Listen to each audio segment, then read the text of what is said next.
In Spokane, Washington, young women are turning up dead. We were having a flurry of victims. The pressure of that on the detectives was pretty immense. A police force sifts through the clues. The big tool in this case was DNA. That individual left part of himself with most every one of those victims. But could a respected family man have lived a double life as a serial killer? A nice guy, very intelligent, attractive, and he paid well. He was beyond normal. The hunt for a serial killer.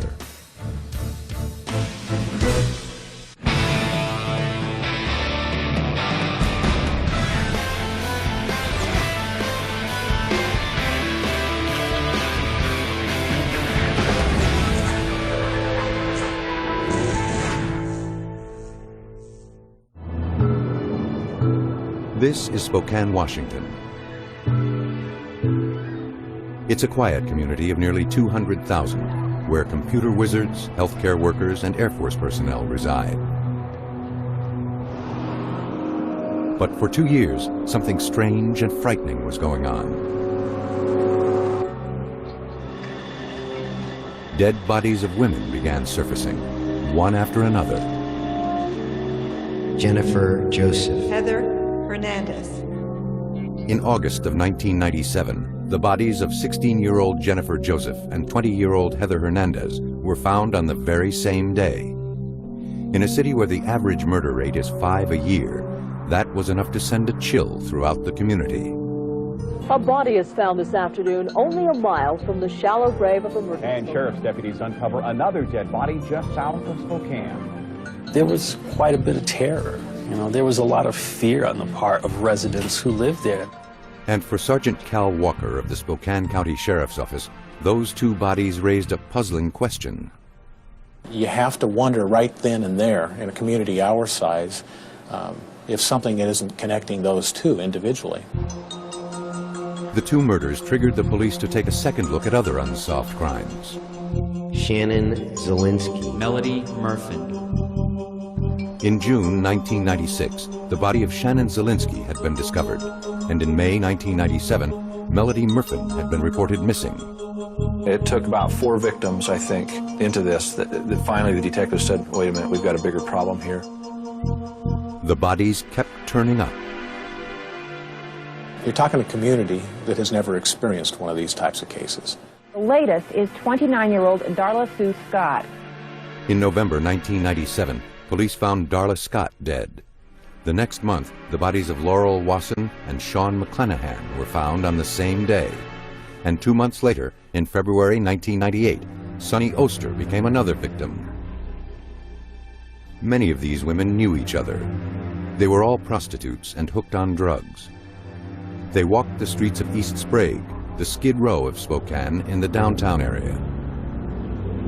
It's a split-second decision. You just either jump in the car or you don't. It has a lot to do with how they speak to you, how they look. Now, with the bodies of more prostitutes turning up, it seemed that someone was specifically targeting them. We really would like the public's assistance in letting us know. That's becoming frighteningly familiar. The bodies of young women. They found her, I believe, in February, but she was probably had been gone since back in October. Authorities discover a dead body just a mile away. The body was just off the roadside underneath a pile of leaves. This after more than a dozen prostitutes have been found murdered since 1980. Police feared they had a serial killer on the loose. A lot of serial killers choose prostitutes because of their lifestyle. They're a very vulnerable group. With a normal person, that normal person just doesn't jump into a car with an unknown individual, and prostitutes do that. That's how they make the money to support either themselves and their families or their drug habits. The question now, could a serial killer have struck again? Within just a 2-year period, 12 women had been murdered. 97 and 98, we were having a flurry of victims. And to get woke up and know when that phone rang that it was going to mean that there had been another life taken and somebody else had been found, the pressure of that on the detectives was pretty immense. All right. By 1998, a task force had been formed to catch the serial killer. Let's have a briefing on what happened yesterday in the meeting. A lot of people would think that we were able to throw hundreds of detectives at this case. If you were in Los Angeles, that's exactly what you would see. In Spokane, we were lucky to put 8. Police estimate the woman was between 25 and 35 years old, about 5'6". My first briefing with the Homicide Task Force, the supervisors and the detectives all told me, Sheriff, we will solve this.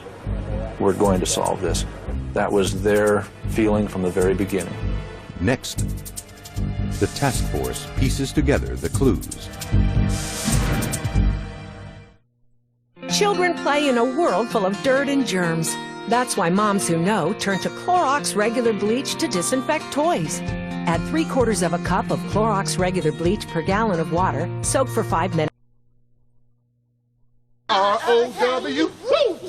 Take time to be a dad today. All those. Every Friday. Usually, police and prostitutes are on the opposite sides of the law. Now they had to learn to trust one another in order to catch the killer. Mark Safaric is an FBI behavioral analyst. What the task force did was have 2 officers out there every night talking to these women.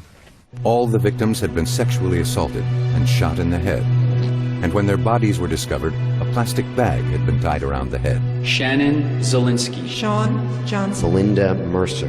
A majority of them were left in rural sites, but at the same time we had some left right downtown, you know, a block or 2 from where they had been working. So there was a mix of where the bodies had been left. The victims were all coming from a corridor that runs through Spokane. The prostitutes that work that area normally hang out within a pretty narrow focus in a particular area.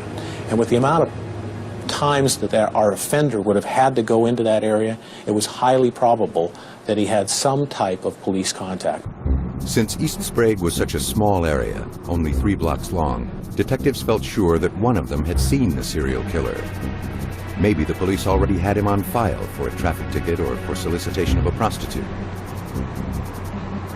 Somewhere buried in those files could be clues leading to the killer. We felt real strong that that individual's name had to be someplace in those files. So what we were trying to do was build a database where we could go out and sift through different columns of information and see how many times an individual would show up in those separate columns. And based upon the number of times they would show up, they may rise in priority as to our contact. Police were out scouring the streets, while at the same time physical evidence from the bodies was being studied in the labs. An analysis of each victim was conducted for hairs, fibers, and any minute clues. It's now known that we had DNA, and that was one of the biggest things that we were able to utilize in linking our victims, along with ballistic evidence and other physical things that were left with the victims at their crime scenes. These women are really being taken off a very small area in Spokane, the Strip. So your offender is here, he's comfortable, and he's been operating for a long time. It was somebody who was living in the community who was comfortable in this area. The profiler looked for something linking the crimes, a signature, such as the plastic bags that were tied around all the victims' heads. As we looked at this, there was a utilitarian aspect to the bags, using the bags. You're shooting someone in the head, then you can keep blood from getting in different locations by using bags. And so that was one very critical aspect, I think, of the cases. Surprisingly, most of the bodies were not hidden, but instead were close to the road. It was as if the killer didn't care if his victims were found. So the question is, why is he not concerned about these victims being discovered? And really the answer is because he doesn't believe that he can be linked to the victims. So profilers believe that the killer was someone who would not normally be associated with prostitutes. This woman works an area near East Sprague. I knew most of them out on the street. We all had children, families. They were all individuals all different, but yet we were all the same. We were like a family. We didn't talk about addictions and tricks. Mainly we talked about our families. The serial killer was a constant subject. It was always on women's minds. One woman said, if he picks me up, you can bet that I'll leave my mark. And she carried a huge knife, probably a 10-inch knife. A couple of girls thought they would be next. Linda Mabin talked about it. It was almost like she knew she was going to be a victim. Even when these prostitutes were at a very heightened state of alert, they were still getting into the car with this guy, which basically told us this isn't a monster. This guy is probably very normal looking, just very average looking. Next, the police close in on the serial killer. It was the discovery of victim Jennifer Joseph's last known whereabouts that would eventually break the case. There was a witness early on that had seen Jennifer Joseph leaving the East Sprague area with a man in a white Corvette. That was a pretty good indicator to us that that could have been the very last car that Jennifer Joseph had ever been in. Police compiled a list of every Corvette registered in Spokane County, eastern Washington, and northern Idaho. That information was then compared to lists in the database. Based upon that, there were a number of names that came out on multiple lists. Police interviewed the suspects on the list. One of them, Robert Yates Jr., an unlikely suspect, was a former military man. 2 different patrolmen at some period of time had had contact with Mr. Yates, once in the white Corvette and once in another vehicle. So they had gone into a batch of intelligence information. Yates, like the others on the list, was asked to take a DNA test, but he declined. We then focused on his Corvette, which he had sold to another individual. We were able to find that Corvette, went and did a quick physical examination, a quick look of that Corvette, and at the same time, because of evidentiary fibers that had been recovered on other victims, decided that we would pull fibers from that particular Corvette. The result? Fibers from the Corvette, similar to this car, matched those found on Jennifer Joseph's body. A search warrant was issued for the Corvette, and amazingly, bloodstains were still evident. And a button, like this one, believed to be Jennifer's, was discovered underneath the floorboards. It's almost like I think she might have had a hand in somehow getting that button underneath the floorboard where it couldn't be found, because this person was meticulous about cleaning that vehicle and never found it all this time. Once we had that definitive link to show that Jennifer Joseph's blood was found in Mr. Yates's Corvette, that gave us what we needed to pursue a warrant for DNA on Mr. Yates. But the big tool in this case was DNA. That individual left part of himself with most every one of those victims. Preliminary results coming back from the lab have identified Mr. Yates as our suspect. Has Yates confessed? No, he has chosen not to speak to us. He's been given his rights, and he's chosen not to talk to us. On April 18, 2000, Robert Lee Yates Jr. was arrested and charged with the murder of 16-year-old Jennifer Joseph. Members of the Spokane Homicide Task Force announced today that they have successfully arrested the person responsible for the series of crimes in regard to the serial homicide. Yates, a former military helicopter instructor, lived in Spokane, worked at Kaiser Aluminum, and was married with 5 children. Sheriff, can you tell us initially what it was that led you to Yates? The white vet was really the link to Mr. Yates. Good evening. We begin tonight with a massive police investigation into the murder. Jr. is in the Spokane County Jail this evening. Spokane man is arrested for killing a prostitute. Robert Yates's arrest was for a single homicide, but police believed he had been responsible for many more murders. A Spokane man is being called Spokane's serial killer. It's the break Spokane authorities have been waiting for. Where 47-year-old Robert Lee Yates is being held on murder charges. His arrest stunned the community, including a woman who once dated Yates. I was sitting on a bar stool next door and was watching the news, having a drink, when his picture came on the news, and I almost fell off my bar stool. It was huge. There wasn't a day that went by that I didn't hear, if not in here, then on the street, somebody talking about Robert Lee Yates. Yeah. Oh, I can't even make one. A couple of people that I talked to said he always struck them as a good neighbor. He played catch with his son. But to the families of his victims, Robert Yates Jr. was a murderer. No matter what their lifestyle was, and they made some bad choices, there's no denying that. Nobody deserved to be treated like some garbage out somewhere that somebody just decides, well, your life's not worth anything. We're just going to go ahead and take it, and I'm just going to discard you somewhere. He looked very normal, and I just looked at him, and I said to myself, probably why? You know, what makes somebody like an animal? He's an animal. I mean, he's not really a human being. To the women of East Sprague, he was very human. So much so, they looked forward to him coming around. I think it's shaken most of the women who dated him, because women out on the streets survive by gut instinct. We talk about that a lot. You know, listen to your gut, listen to your heart. If it tells you not to get into a car, believe it, don't do it. He was beyond normal. Maybe that should have been my first clue. A nice guy, very intelligent, attractive, and he paid well. I'm suffering from an acute case of survivor guilt, because I was one of the lucky ones.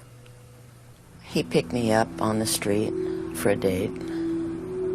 We dated, and he gave me his phone number at work at Kaiser. I called him several times at Kaiser. I had more of a relationship with him than most of the other girls. The two even discussed who they thought the Spokane serial killer could be. He thought it was somebody on the police force. I, on the other hand, thought it might be a cab driver, because they're less likely to be conspicuous, you know. They're out there every day. I never would have guessed in a million years it was him. It makes it a lot harder for me, though, because I was starting to have some feelings for the man. I used to be able to trust my own judgment, and I can't do that anymore. How is it that you can go out, sexually assault and brutalize a victim and kill her, and 20 minutes later walk into your house like nothing's happened? Next up, the double life of Robert Lee Yates Jr. Keep your feet off the ground. Saf, watch out. Don't swing while she's swimming. With the arrest of a suspect in the Spokane serial killings, everyone was asking, who is Robert Lee Yates Jr.? The fact that he's married and has children, for most people, is too uncomfortable. He's just a little bit too much like me. Lives in a house, has a job, he's married, has children. From all appearances, Robert Yates Jr. was an unlikely serial killer. Married for 26 years, he had 5 children, ranging in age from 10 through 25. The arrest shocked his father, who knew a very different Robert Yates. He did like to take his children hunting, camping mainly. They were too young to hunt. On his leisure time, he liked to go to ball games, and like baseball game, that's mainly what he liked.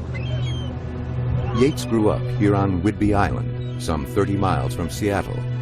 He had lived in the town of Oak Harbor. Bobby grew up a happy little kid, you know, and as he grew up, we got into sports more heavily, and I coached him 2 or 3 different times. He did better than average at school. He had a lot of boyfriends that they hiked together, and he was a great outdoorsman. We hunted and fished together and hiked in the mountains. The family were Seventh-day Adventists and active in the church. When it burnt down, the Yateses, including 16-year-old Robert Jr., pitched in to build a new one. Al Gaddy has been Yates's friend since childhood.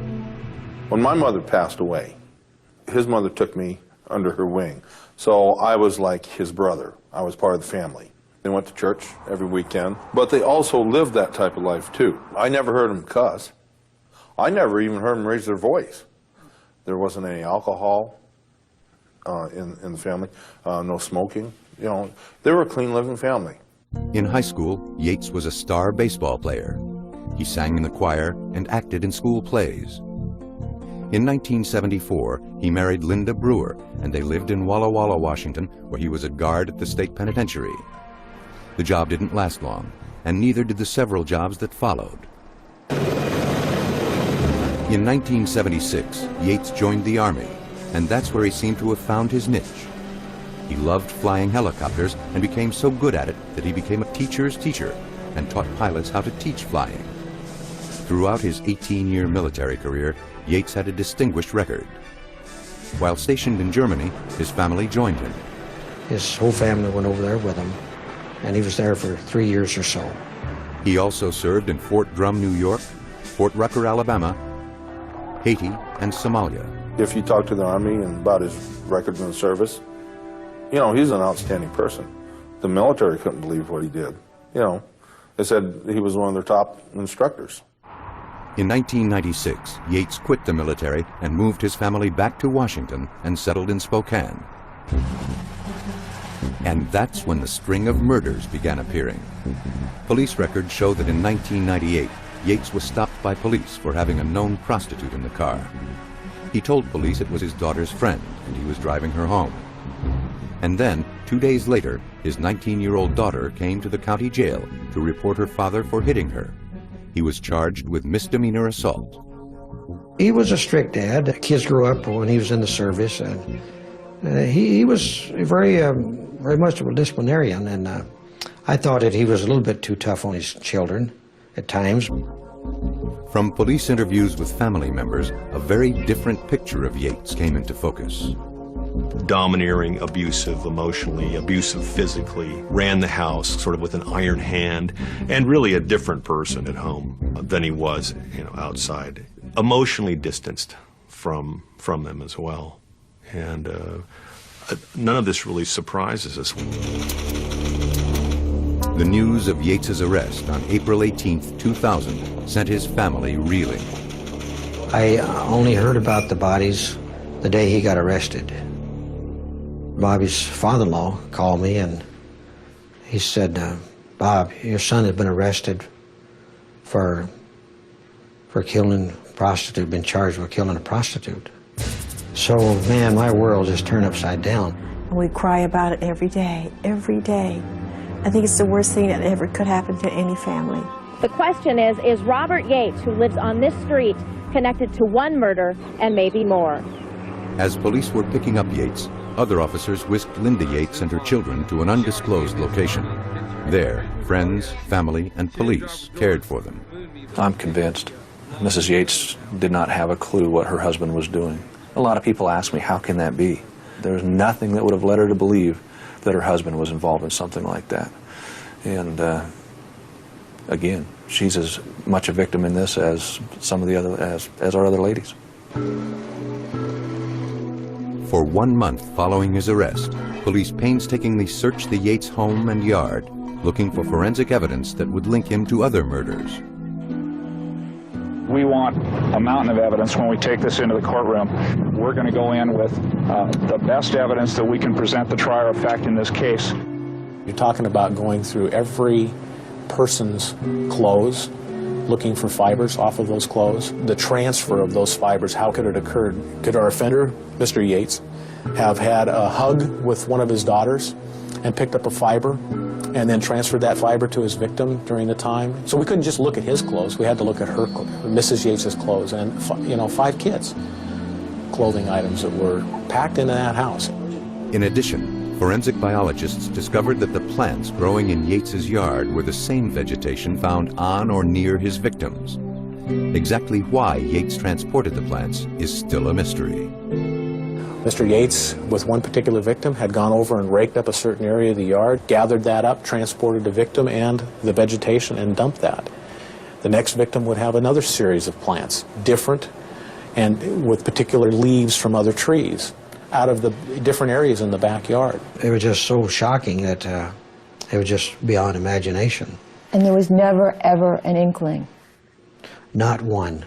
that I could think of that could have caused him to take this turn.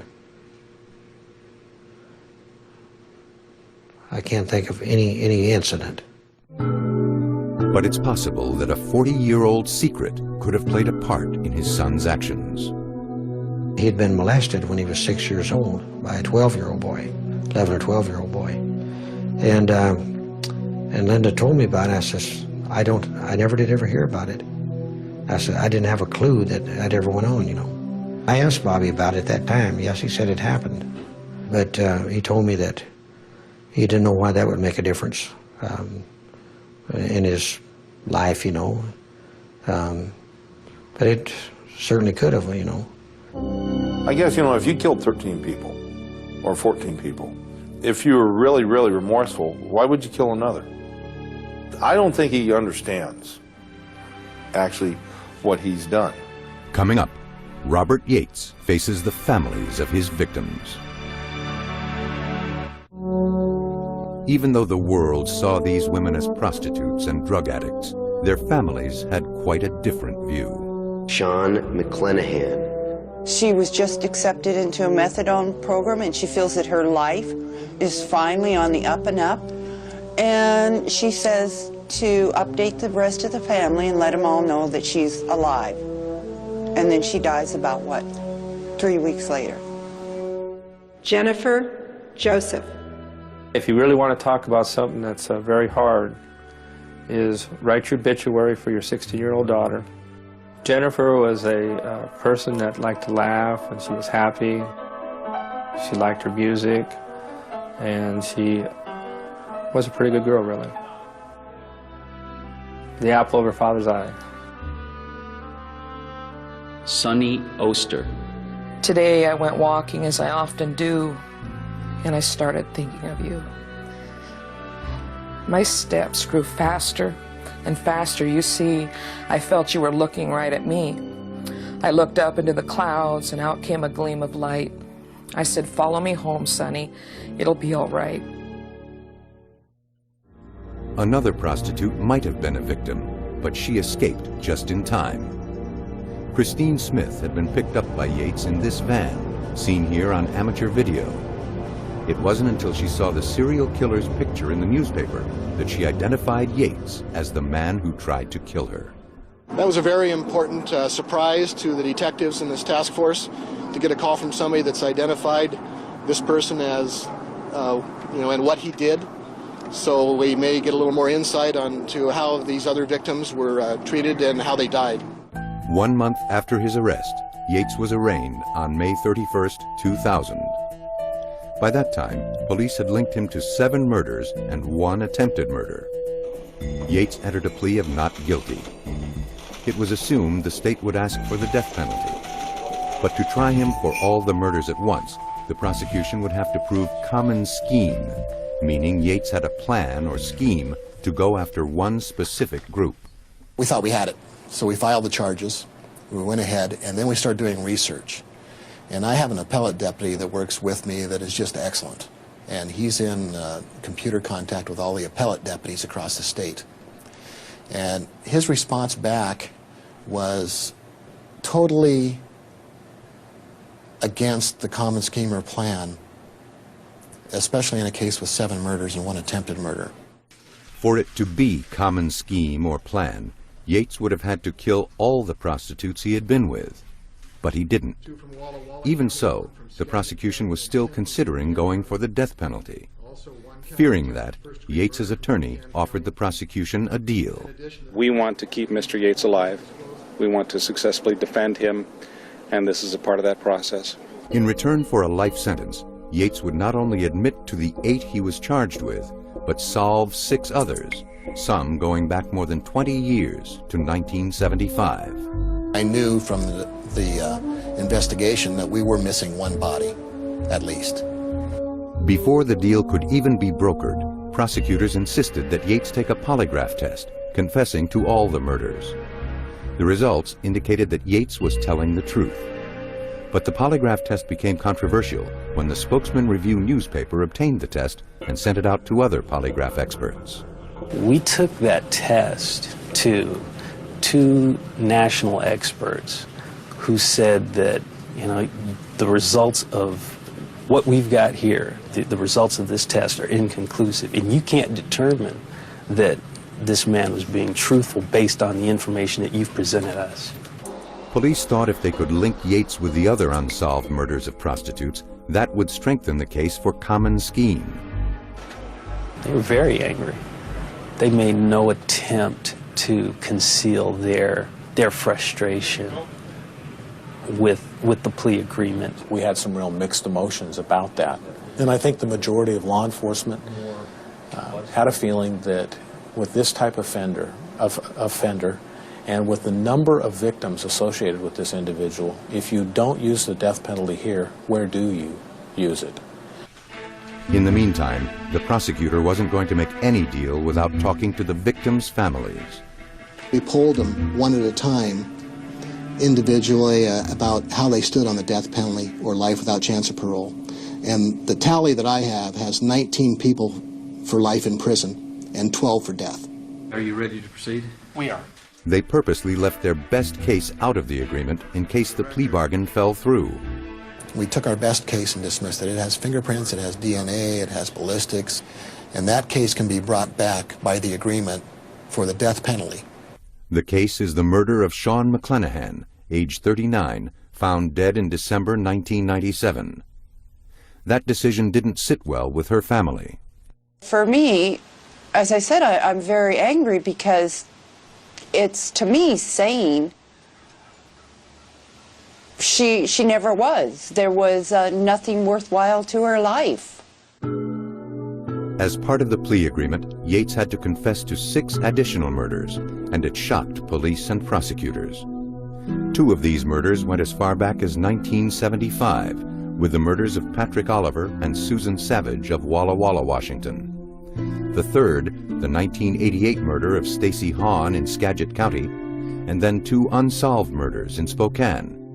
Shannon Zielinski in 1996 and Heather Hernandez in 1997. Now, all that was needed was the 6th victim, Melody Murphin, who had been missing since 1997. She's the one body we're missing. If it's not her, then there's no agreement. Yates drew police a map to her grave.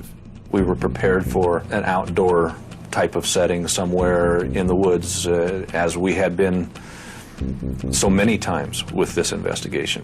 And it was a huge surprise for us to be led right back to the Yates home. No one could have ever imagined that Yates would be so bold as to bury one of his victims in his own front yard. Go back to his residence and find that body buried underneath one of those particular flower beds was pretty impacting on every single person. We had spent so much time there thinking that we had covered each and every square inch. You know, we have all this money and all this time put into this task force, and they didn't find her when they scanned the yard the first time, nor the second time. I went a long time without my mother. And then to have him say, she's in my yard, 4 feet under, or, you know, it was very disturbing. Couldn't believe that. One of the most interesting things to the investigators was that Melody Murphin was buried right outside the headboard of his bedroom. I asked him, I said, now how can you sit there and you go to bed and make love to your wife at night with this, this body down below your bedroom window?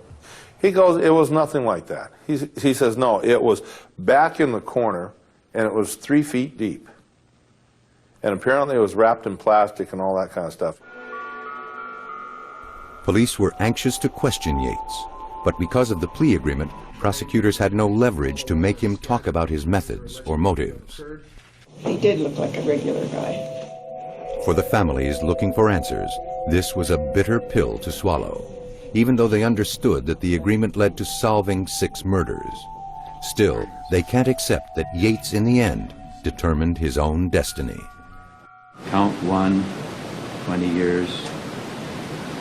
Count 2, 20 years. Why did we have to give that sick man a plea bargain to find my mother? They searched many times, and they didn't find her. you know, and now because they didn't find her, he gets to live. How can you kill so many women and still be able to live? Next, Robert Yates talks to the families of his victims. Would you stand, please? In a packed courtroom on October 26, 2000, Robert Lee Yates Jr. stood and faced the families of his victims. To the charge of murder in the first degree as set forth in count 1, victim of Susan P. Savage, how do you plead? Guilty, Your Honor. Patrick Oliver, how do you plead? Guilty, Your Honor. Stacy E. Hahn, how do you plead? Guilty, Your Honor. Shannon Zielinski, how do you plead? Guilty, Your Honor. Yates pleaded guilty to 13 murders and 1 attempted murder. Heather L. Hernandez, how do you plead?